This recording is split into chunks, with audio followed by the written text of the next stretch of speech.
Assalamualaikum warahmatullahi wabarakatuh. Jalan-jalan ke kota santri. Pulangnya jangan lupa membeli kemiri. Hai, perkenalkan aku Silviana Putri, mahasiswi semester 6 dari Institut Ilmu Sosial dan Manajemen Setiami. Hai teman-teman mahasiswa, apakah kalian sudah tahu tentang perencanaan manajemen sumber daya manusia atau perencanaan sumber daya manusia atau sumber daya manusia? Nah, aku akan memaparkan kembali mengenai apa itu perencanaan manajemen sumber daya manusia. Yuk simak videonya. Manajemen sumber daya manusia adalah manajemen sumber daya manusia yang mencakup keseluruhan kebijaksanaan, praktik, dan sistem untuk mengelola sumber daya manusia dalam organisasi dengan cara yang paling efektif untuk mencapai tujuan organisasional maupun tujuan individual. Tahukah teman-teman mahasiswa bahwa melalui program perencanaan SDM yang sistematis ini dapat digunakan untuk memperkirakan jumlah dan jenis tenaga pekerjaan yang dibutuhkan dalam waktu periode tertentu, dan juga dapat membantu SDM dalam merencanakan seleksi, rekrutmen, dan pelatihan. Perencanaan sumber daya manusia bertujuan untuk mempertahankan dan meningkatkan kemampuan organisasi dalam mencapai tujuannya melalui strategi pengembangan kontribusi pekerjaannya di masa depan, juga untuk memastikan kesesuaian antara tenaga kerja dan pekerjaan, baik dari segi kualitas maupun segi kuantitas yang dibutuhkan. Karena perencanaan sumber daya manusia ini sangat penting loh bagi perusahaan ataupun organisasi.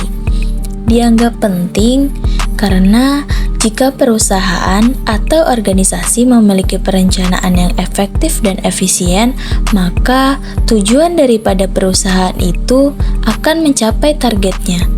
Dengan menerapkan perencanaan juga, perusahaan dapat meminimalisir terjadinya pemborosan, terutama dalam hal biaya. Faktor apa saja yang perlu diperhatikan dalam perencanaan SDM?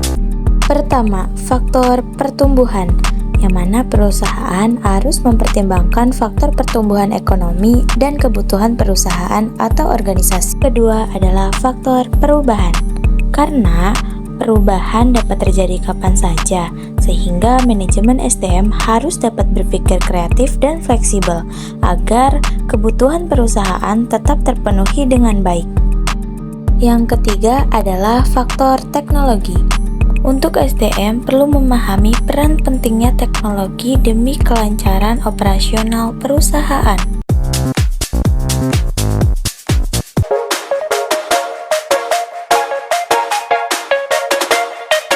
Adalah apa saja yang sering terjadi dalam perencanaan SDM? Yang pertama, ketidakjelasan data karyawan. Yang kedua, menganggap remeh pelatihan SDM. Yang ketiga, gegabah dalam rekrut karyawan baru. Yang keempat adalah pemberian job description yang tidak jelas. Yang kelima adalah menjanjikan hal yang tidak sesuai. Yang keenam, kebijakan SDM yang kurang memadai. Yang terakhir atau ketujuh adalah menilai karyawan secara subjektif. Itu adalah kesalahan paling fatal yang dibuat oleh manajemen. Dari pertanyaan dan jawaban sebelumnya, dapat kita simpulkan bahwa kesuksesan perusahaan tergantung dari SDM yang dimiliki dan juga perencanaan yang efektif dan efisien. Nah, peran pentingnya SDM dalam organisasi adalah sebagai upaya untuk keberhasilan dalam mencapai tujuan baik secara individu maupun dalam organisasi.